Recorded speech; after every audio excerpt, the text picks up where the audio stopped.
Lock in all sports, all plays, all 5% best bets from now until Super Bowl 58 on February 11th, 2024. From your favorite WagerTalk or Sports Memo handicapper for only $11.99 versus a regular price of $19.99 for a total savings of $800. This limited time super discount basically is 52 weeks at $23 per week, less than the price of one 4% play, coming out to only $3.29 per day. With the cost of a 30-day all-access priced at $2.99, it is almost like getting 8 30-day all-access passes at no additional cost. As an added bonus, your all-access starts immediately, so the sooner you buy before Super Bowl, the more additional days you get for free.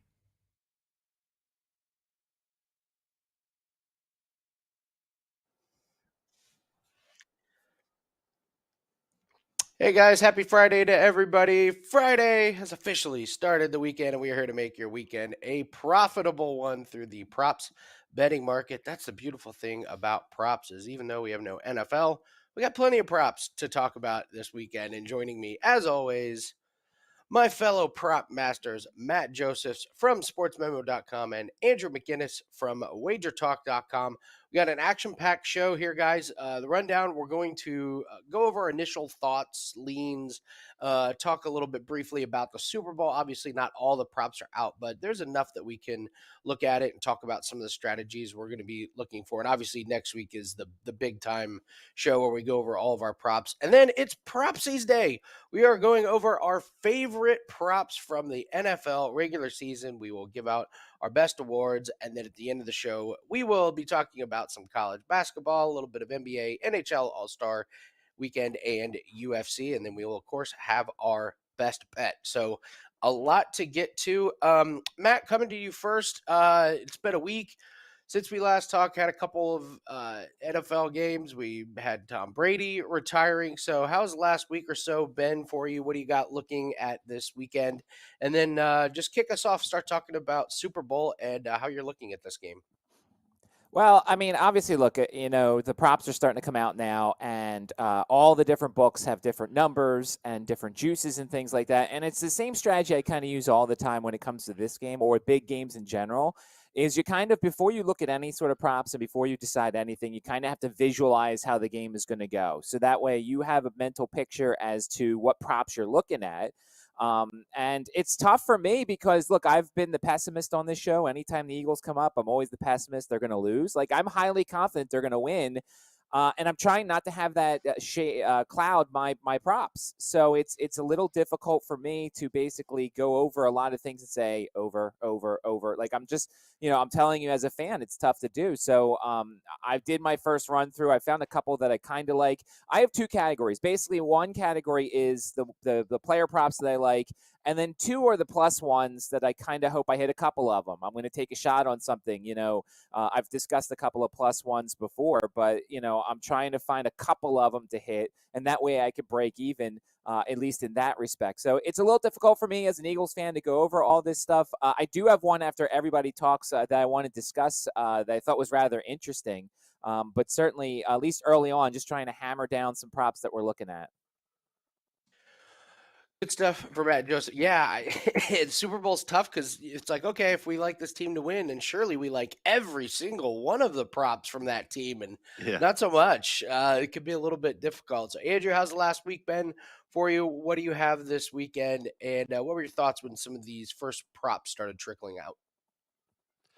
It's been an interesting week, Andy. With NHL All-Star Week being this week here, we only had 2 episodes of Puck Time, which was kind of weird for me. I feel a little bit out of routine, but it's been an opportunity to, number one, get ready for this big game we're talking about that goes on next week, of course, and figure out some props and stuff like that for the All-Star game and how to approach that in the NHL. And I'll discuss that a little bit later in the show, and also have some time to create some content as far as just some looking ahead and reflecting on what I've liked so far this NHL season. And of course, look at some NBA props, look at some NCAA basketball a little bit more. But it's been a fun ride. And I think that my clients this week have gotten a little bit of a taste more of other sports that I handicap because I've had more time to do it. I had my first NBA side play, I think, in a month, Andy.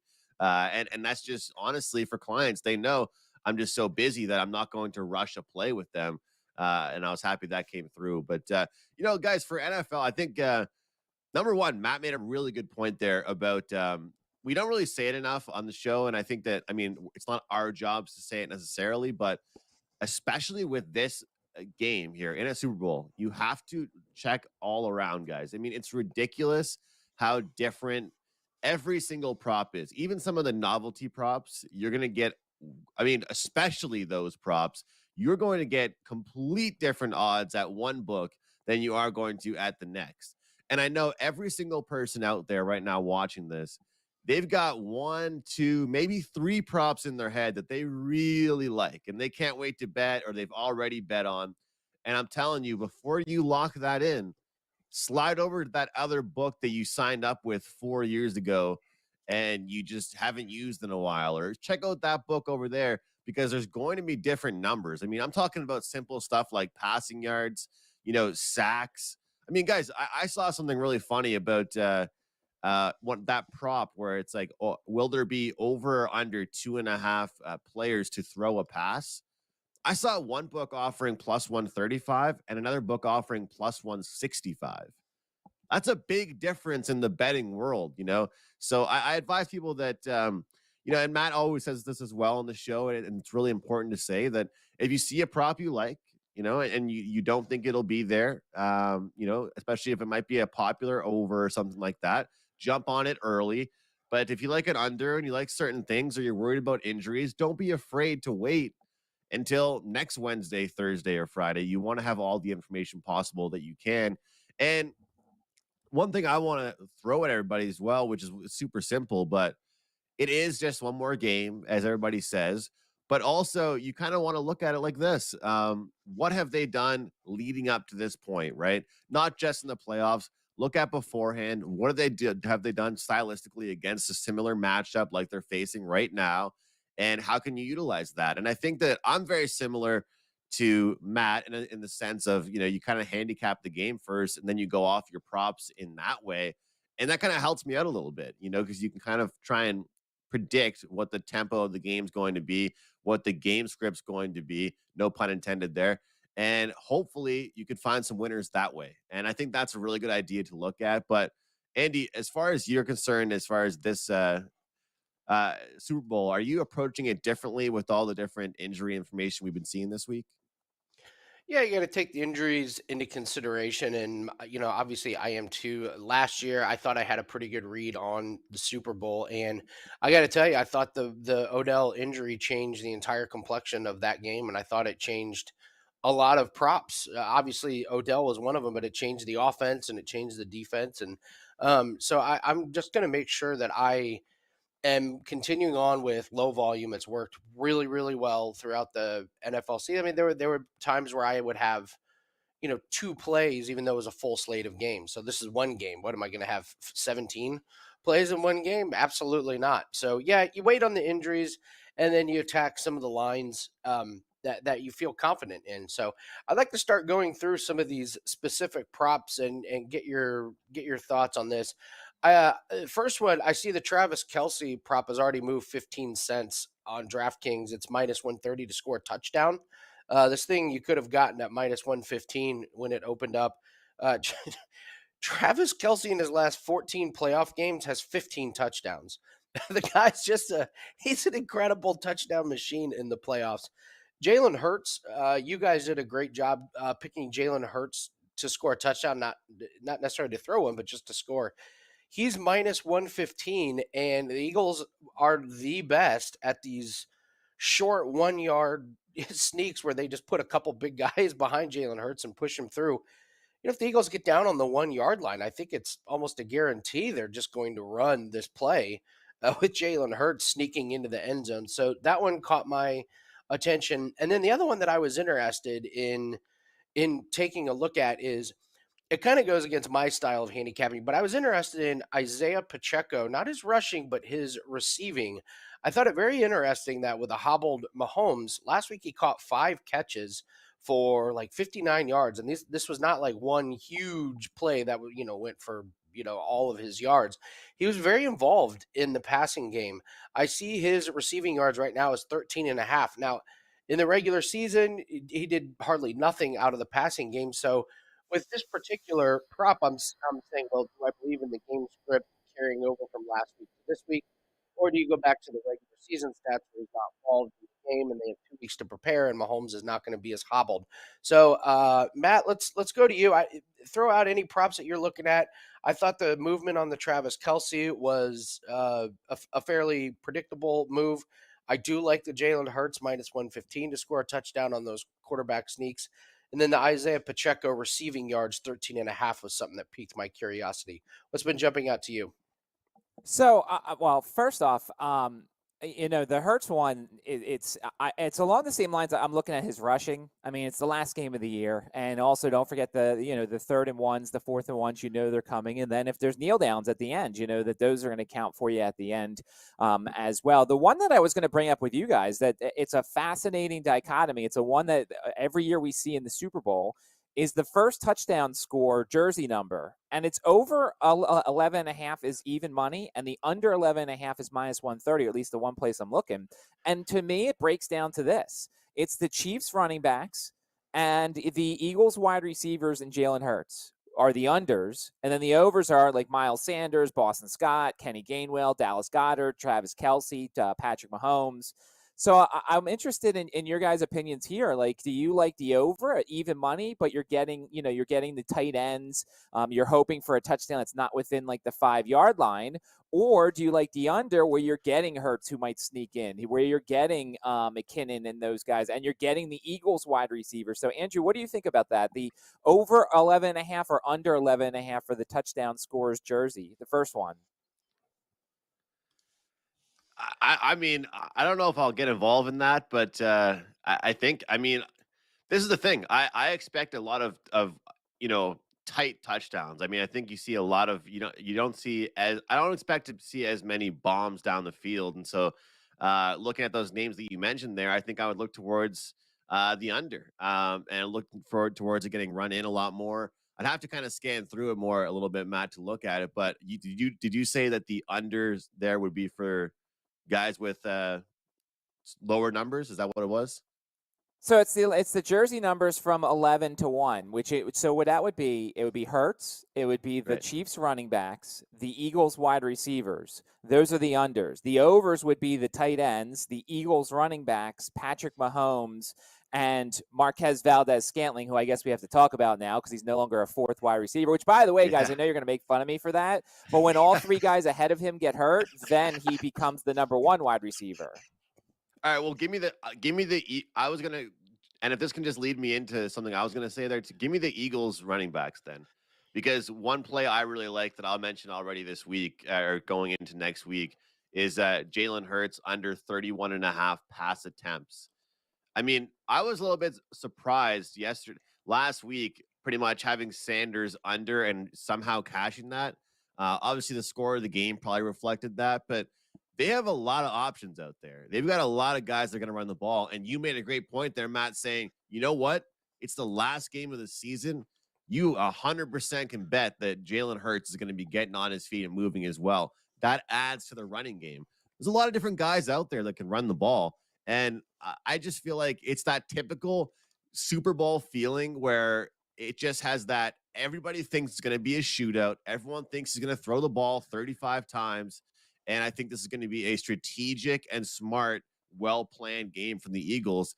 And we could see a lot of action from the running game, from Jalen Hurts, and different things like that. So, Matt, do you have any, as an Eagles fan and someone that knows them very well, do you have any thoughts on that? I mean, I'm taking a look at that pretty closely. I haven't pulled trigger on it yet, but it's a play I like quite a bit.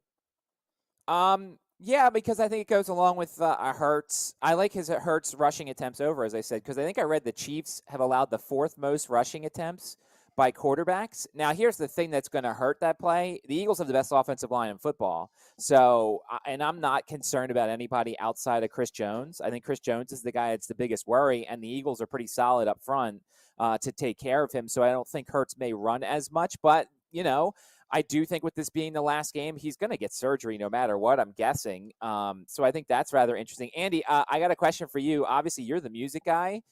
Any early scouting report on this Chris Stapleton? I think the over-under is like 2 minutes and 1 second on his national anthem.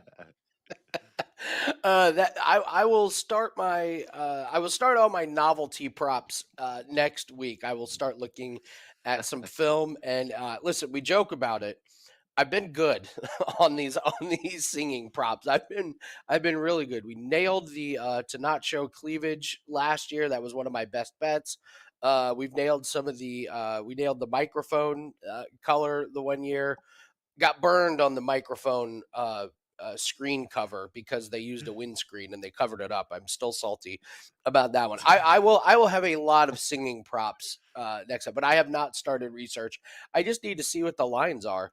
And normally what happens is when they do their first rehearsal, that's when you see a ton of line movement and kind of can get you in the right direction. But I will commence with all the deep dives on YouTube for all these singing props, which are a lot of fun. Andy, So all I know is I'm taking the weirdest one you come up with. The weirdest one okay. that you have, I'm betting because I know it's going to be the most like, okay, he's got information, he's looked at it.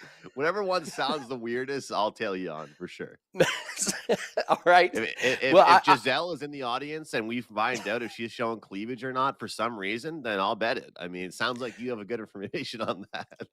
Yeah, they have some great ones. Like they'll and you guys talked about shopping around. A lot of these websites will have completely different props that no other website will have. I mean, there's one website in particular, and I'll go over it next week, where there will be like, will they show this person, will they show this person in on camera? And it's like, well, you can look them up on Instagram, and there they are taking pictures. They're in like Thailand. It's like, I don't think they're going to be in the stadium. So you can take, no, they're not going to be on camera. That's the other great one is, will so and so like uh, make a surprise appearance during the halftime show? That's another one you can follow on social media and find out where that person is. If they're hosting a Super Bowl party in Cozumel, Mexico party, they're probably not going to make a surprise appearance. So there's ways that we can go about all of these novelty props. I have to see what they are. But rest assured, I will not give out any novelty props that I don't believe in and that I haven't researched properly. So we will absolutely tackle those. So. And Matt, I want to just come to you real quick. One more thing, and then we'll get to the propsies. Injuries is obviously a really big thing, and I see in the chat we've been talking about it. You know Philly better than just about anybody. Eagles outside of Lane Johnson and the Jalen Hurts, but they have 2 weeks to prepare. Injury list looks pretty good for the Eagles. This might be one of the biggest advantages they have, correct? Yeah, it looks like it's all systems go. And the interesting thing is, and look, I actually think there might be some value this year on the punting props because if Aaron Sipos goes, there might be some value on his unders. I mean, he has been a poor punter this year. Brett Kern's been pretty bad too. Tommy Townsend is very good. So, like any sort of Tommy Townsend versus Brett Kern or Aaron Sipos props, I would lean towards Tommy Townsend. But yeah, the Eagles are all 22, and the Chiefs. Look, I think we saw yesterday what Mecole Hardman's not playing, or at least they don't think he's going to play. Juju may not be 100%, so that'll be rather interesting. That's why we're not seeing a lot of the Chiefs players in the receiving yards. We're seeing Kelsey. Noah Gray might get some value if some of these guys are out. I liked Justin Watson last week. He obviously had an illness. That's the second time I bet on a guy who wasn't active. Thanks a lot for that one, Justin, for getting sick last week. But I think there could be some value with some of these other guys for Kansas City because if Juju's not 100%, you might be looking down the line a little bit at these receivers. Yeah, absolutely. Always check the injuries, and we'll try and do that next week. All right, moving on, gentlemen. It is time for the Propsies, the most prestigious award show that has in the history of award show. To be honest, we invented this a few years ago, and the tradition continues. What we've done is we've picked our favorite props, probably the ones that have hit the most for us and made us the most money. And we do this every year. So, Matt, we're going to start with you, and we're going to start with we each have two propsies, which was tough. There were quite a few, and I think we did a pretty good job of diversifying. We're a little bit all over the board on these. So, Matt, go ahead and give us your two propsies, your favorite two props from the NFL regular season. All right. Well, first off, it's always an honor to be a part of this prestigious award show, and I hope that the players who get these are so happy to receive them. I know Andy will send them to them because he has those little trophies that he'll send to these guys. All right. So my first propsy, quite possibly, I like to call him the GOAT. I like to say that he's the best at his position over everybody else in sports. Like, he's the best, and you know who I'm talking about. And I wish Raven Ron was in the chat. My first propsy goes to the GOAT, Justin Tucker. And look, it just goes to, he's just the GOAT, and he just, everything. Field goals over, extra point. Well, no, not extra points. The Ravens never scored touchdowns. Field goals over, total points over. Justin Tucker. He is my friend. He is my hero. He is the GOAT. And he's the winner of the first propsy, guys. What did you think? I mean, he just hits every single week. Two field goals.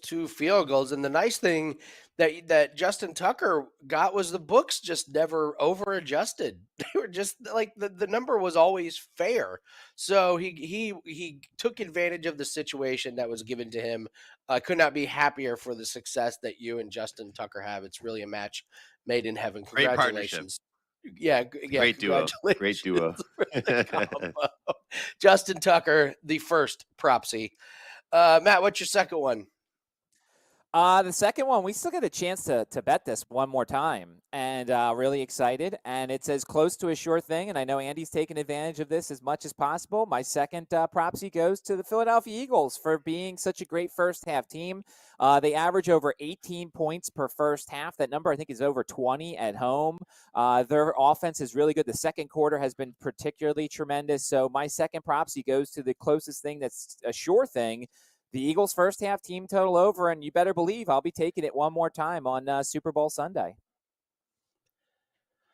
I gotta say, I can't remember a team total like as specific, like first half team total, just streak basically the entire season outside of a completely frigid and windy game in Chicago, and then backup quarterback. So incredible one. I'm with you, Matt. That one was on my list of favorite props. So absolutely, Andrew, did you take advantage of the Eagles first half total? I started to jump on it because of you guys. Sometimes I almost feel like I think I don't know. I think I honestly might have released it to clients once this year.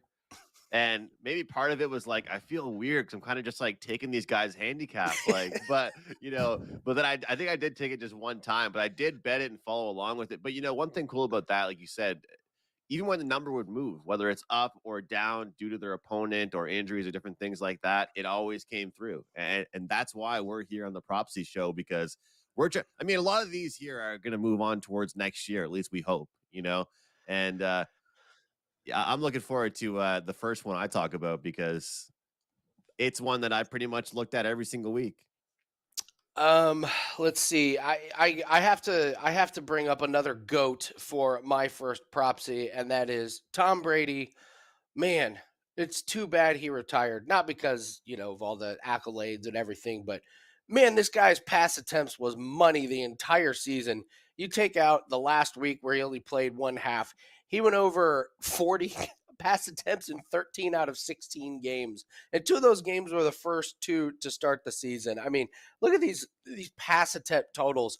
So he starts off 27, 34, then he goes 42, 52, 52, 40, 49, 44, 50. I mean, they could not run the ball at all. The books just kept hanging these low numbers on Brady's pass attempts. And it was like, what makes you think the Buccaneers are going to be able to all of a sudden run the ball with Leonard Fournette and Rachaad White? It's just not happening. So Tom Brady over his pass attempts. This has been a great one since he's been at Tampa Bay, but that was a fantastic prop bet that continued to hit all season long. And shout out to him going out in a blaze of glory against Dallas, 66 pass attempts in his last game. So it was nice that we were able to cash in his last game. Let's see. My second one is going to be a strange one. It's just fading the Houston Texans. So I have to take running backs against the Houston Texans defense. This was an absolute all-time horrific rush defense. This rush defense gave up 141 yards a game. That was 15 yards 15 yards more than the second place. I mean, the list of some of these guys, I mean, the Khalil Herbert, Derrick Henry absolutely torched him. Saquon Barkley had big games. I mean, Jonathan Taylor had 166 yards. Travis Etienne went over his rushing total twice. Miles Sanders had a big game. Antonio Gibson and Brian Robinson went over in a game against him. Zeke went over. Pacheco went over. Zach Moss had 114. Zach Moss had 114 yards against this team. So just taking running backs against the Houston Texans was an incredibly profitable thing. And so now I'm a little disappointed because they went and got a defensive coach. So now we may not be able to take advantage of it next year. But for this year, man, shout out to the Houston Texans rush defense or lack thereof. They're my second propsy. All right, Andrew. I love I love your first one. It made me chuckle because I knew this was going to be one of your two. This is such a great one. It, All it right. kind of had to be with how much I Yeah, talked about it this year, you know. absolutely. All right. Go give us your propsies. I gotta add really quick, Andy. You could have like a secondary assist propsy to the Tampa Bay Buccaneer running back unders with your prop with Tampa Bay and Tom over, because if he's throwing the ball that much, you know there's not really much running going on. That's for No, sure. absolutely Uh, not. that was a good dual threat bet right there.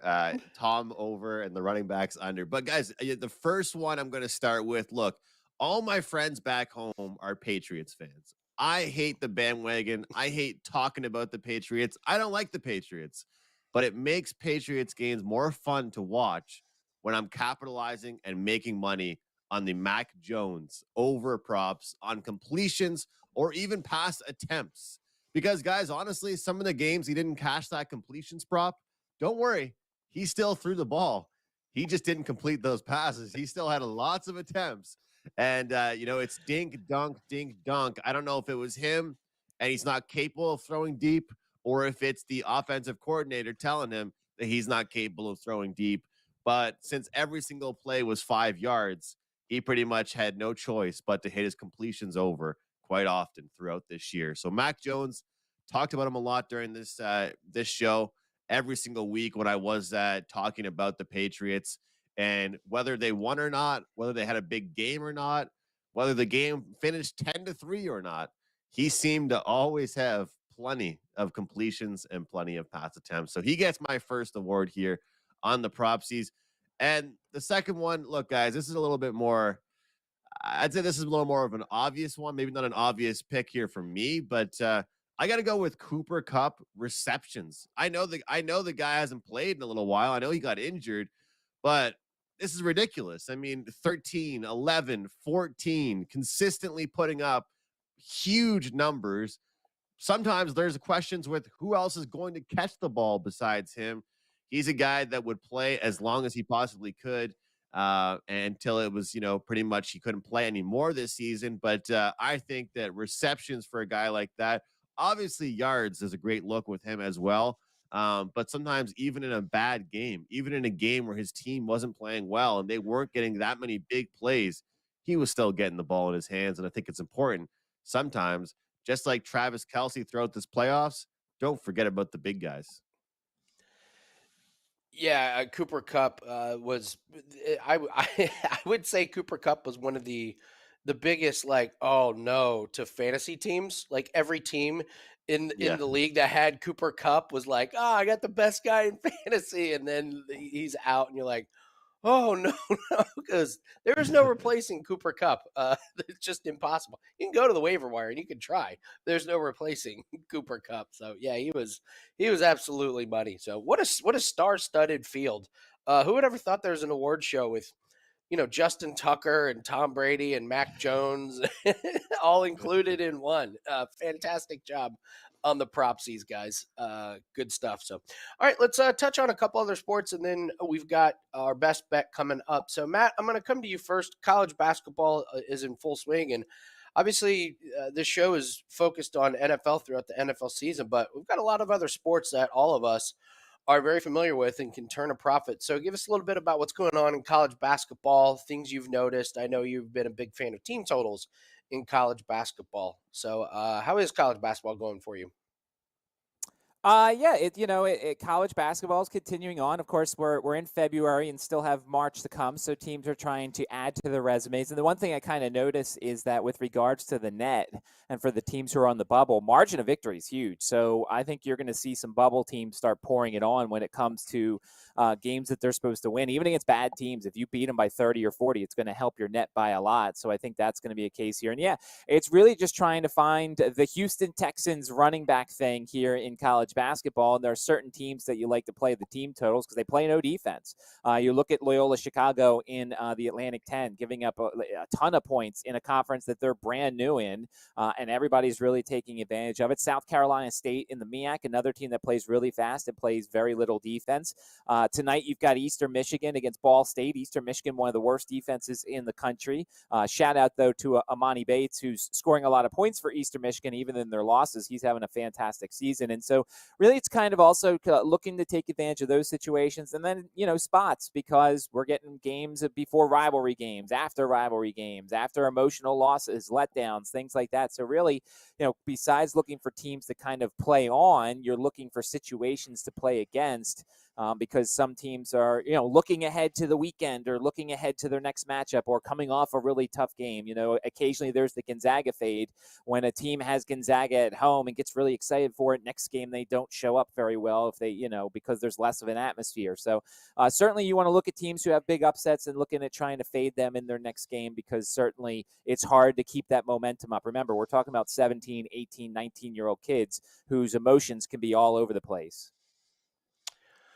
Yeah, great stuff. You can find all of Matt Joseph's college basketball at sportsmemo.com, getting ready for March Madness, which is right around the corner coming up. So take advantage of that. Andrew, we got the NHL All-Star Weekend coming up, and there's a few props that you've kind of talked about and you've gone over. So talk to us about what you see, if there's any value, anything that we should be looking at sprinkling on. Obviously, All-Star Weekend's not something you want to go crazy on. I had a friend say, like, how much do you think we should put on a field goal to not hit the upright in the Super Bowl? And it was like, I don't know if I would go all in on something like that, man. I think we can research something better. But All-Star Weekend does offer up some value. What do you expect from this weekend? Absolutely, Andy. I mean, it is all in fun, but of course, we are going to try and make some money. And I'll start off with this. This is my blanket NHL All Star betting strategy. I recommend unders out the gate in the first game being played, and then you kind of look towards how that game was played.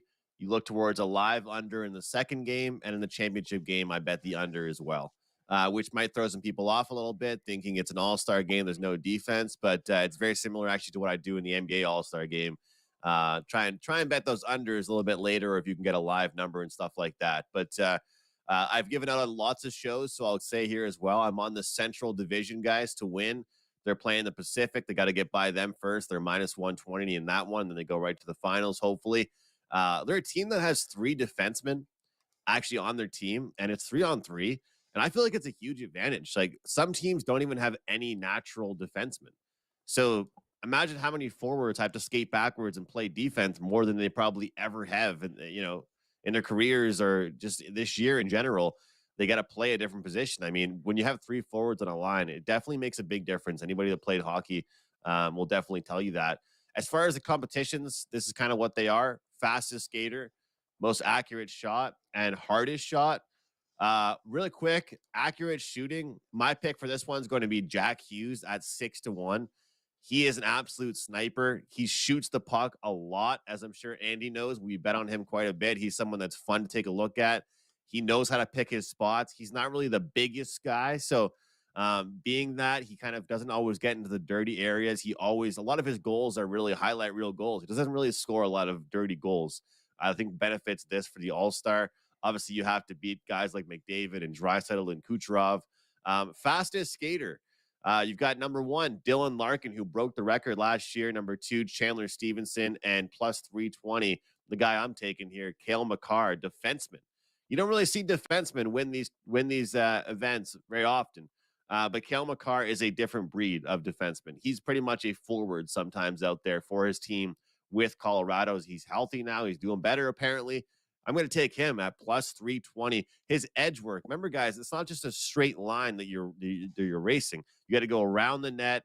You got to go straight ahead. You got to have that nice edge work. And I feel like as a defenseman, he certainly has that. So a little bit of all-star game predictions. I am betting all of these. And as far as the hardest shot, I mean, good luck with that. The guy could be having a good day. He maybe did, the guy that's hung over the least out of this crew. I mean, I want to say Ovechkin plus 300, but who knows how many beers that guy's going to have during the All-Star weekend. So I'll stay away from the hardest shot, but I do have picks in those two other events. I love the just subtle insinuation that hockey players may have a couple beverages on All-Star weekend. Yeah. Outlandish, outrageous accusation. Give me odds for one of them to fall over when they're about to shoot. Oh, that's good stuff from Andrew. Just real quick, a couple notes on NBA props. The San Antonio Spurs are the gift that keeps on giving. They're the Houston defense rush. They're the Houston Texans rush defense, if you will. The San Antonio Spurs give up the most points per game to shooting guards and to power forwards. So not only are they terrible on the perimeter, they're terrible inside. They give up the third most amount of points to centers. It's just an all-time horrible defense in the NBA. Also, for the Portland Trail Blazers, Nurkic has just pretty much given up on playing defense anymore. He's just kind of like, I got better things to do. So they now are the worst team against centers. And for the Pacers just got Tyrese Halliburton back. He came back with a bang. He had 26 points last night. Now they're playing a back-to-back tonight. It should be a high-scoring game. Once they get past this, look for Buddy Hield to get back on track with his points, rebounds, and assists. When he was with Halliburton, that was a great bet. So I think you're going to get a few games where the line doesn't catch up to Tyrese Halliburton. Also, the Matt's team, the 76ers, boy, have they've been a prop machine. They've been winning a ton. Joel Embiid is getting a lot of rebounds. James Harden is doing a great job with assists, and believe it or not, Tobias Harris over his points has been a good one. So, and then for the Boston Celtics, when they've got Marcus Smart out and they've got some of these injuries, my gosh, it's Jaylen Brown and Jason Tatum doing all the scoring. I mean, all of the scoring. One of the better bets that we've actually been releasing to clients, guys, is a same game parlay. Of the alt line of Jason Tatum and Jaylen Brown points. So if you go to a website like DraftKings and you click on same game parlay, they'll give you alt lines on these players. And so you can get Jaylen Brown at 23.5 points parlayed with Jason Tatum to score 25 or more points. And this thing has just been hitting every single night because they just don't have a whole lot of options outside of Malcolm Brogdon. So there's a couple of NBA notes. All right, guys, we got our best bet coming up. But yes. So let me ask you, tonight, are we looking at some snubs here to play overs? Like, am I playing Harden overs tonight, Siakam overs tonight? I forget who else got snubbed by the All-Star game. Are we seeing some bitterness tonight? The disrespect, on, bitter props. I don't know. I get nervous around All-Star game. I will be honest and just say that my record once we get within a week or so of the All-Star game in the NBA is not good because you have some of these guys that just kind of give up. I don't know if they're going to be bitter or if they're going to be like depressed, and like throw a little fit. I don't suspect.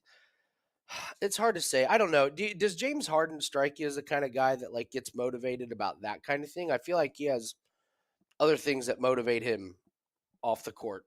I don't know if some of these guys are going to be bitter. I mean, Halliburton played they announced Halliburton made it and he played amazing. He went off for 26 points in his game back. I don't know. What do you think about Harden? Do you think Harden has it in him to put on an amazing performance? Yes. I think Embiid's the type of guy and the Sixers are the team that would kind of feature him tonight. So I don't know what I just looked at only Embiid props are up right now, but I feel like Harden's the type of guy that just tonight, like no other night, I think tonight. And plus I don't know what the clubs are like in San Antonio, but I'm guessing Harden's going to be motivated tonight and tonight only. probably not great. I've never heard San Antonio. Oh man, you gotta hit the clubs up in San Antonio. All right, we got Those are about 5 those are minutes. always the sleeper cities, though. That's the thing, Andy. Those are the ones. There You know was what I that mean? guy who did the Reddit on his best performances based on the strip club levels on Oh road yeah. cities. It was a famous Reddit, and like there were certain cities that matched up where he played better when the clubs and the strip clubs were a whole lot better.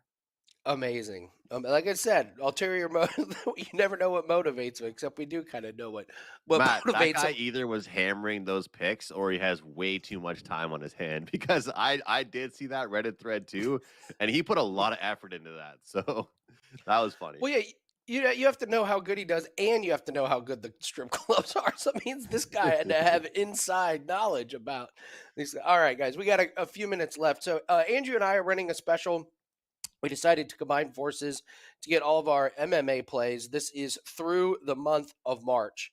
And it really just starts this weekend, Andrew. We got nonstop UFC fights. So you can go to myself or Andrew's page for $199. You get both of our MMA plays. It includes 5%, all of our UFC plays. I've had a couple of other plays in like the PFL Challenger Series and Bellator. So Andrew, give a quick little explanation because we're up against it here of the very strange event that we have this week, and then we've got a best bet going in this event as well. So let's talk UFC because now that football season's over, UFC is such a great place to add to the bankrolls.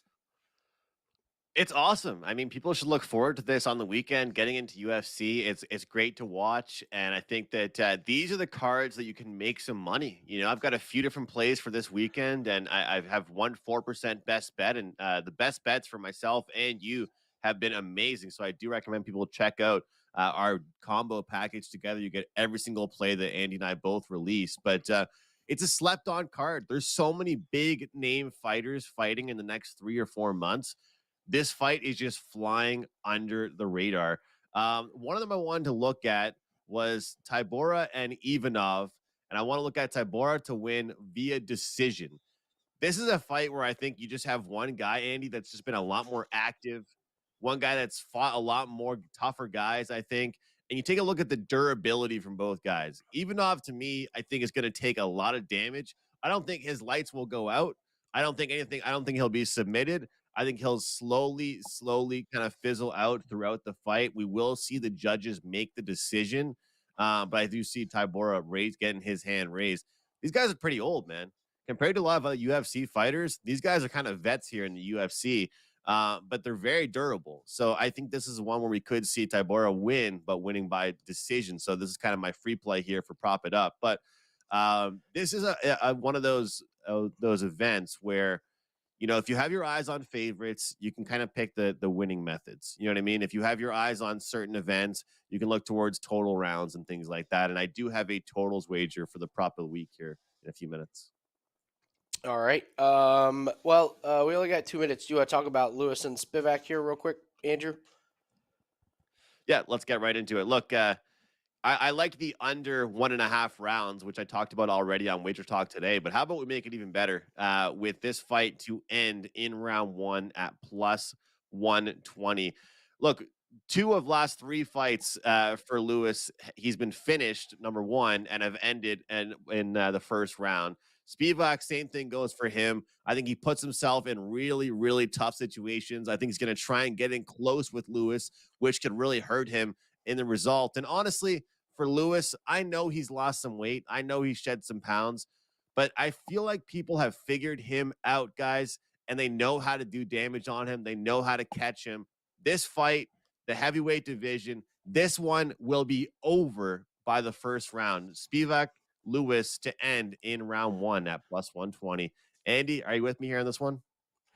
Yeah, I am, and I hope it is because this fight's going to be taking place around like freaking like 3:30 a.m. Eastern time. Yeah. So yes, I really hope this is a lot of fighters that a lot of people haven't heard of, but this is what Andrew and I are here for. So we've got our best bets up at WagerTalk.com. So go grab those and grab the special for $199. Both of our picks through March. You'll get everything starting this weekend. So. All right, guys, great show. Congratulations to all the winners of the Propsies. And guys, make sure you do not miss next week's show where we'll be hitting the Super Bowl really, really hard. Thank you to my fellow prop masters, Matt Josephs from sportsmemo.com, Andrew McGinnis from WagerTalk.com. I'm Andy Lang from WagerTalk.com. Good luck. Let's have a great weekend. We'll see everyone for the Super Bowl version of Prop It Up. Lock in all sports, all plays, all 5% best bets from now until Super Bowl 58 on February 11, 2024. From your favorite WagerTalk or Sports Memo handicapper for only $11.99 versus a regular price of $19.99 for a total savings of $800. This limited time super discount basically is 52 weeks at $23 per week, less than the price of one 4% play, coming out to only $3.29 per day. With the cost of a 30-day all-access priced at $2.99, it is almost like getting 8 30-day all-access passes at no additional cost. As an added bonus, your all-access starts immediately, so the sooner you buy before Super Bowl, the more additional days you get for free.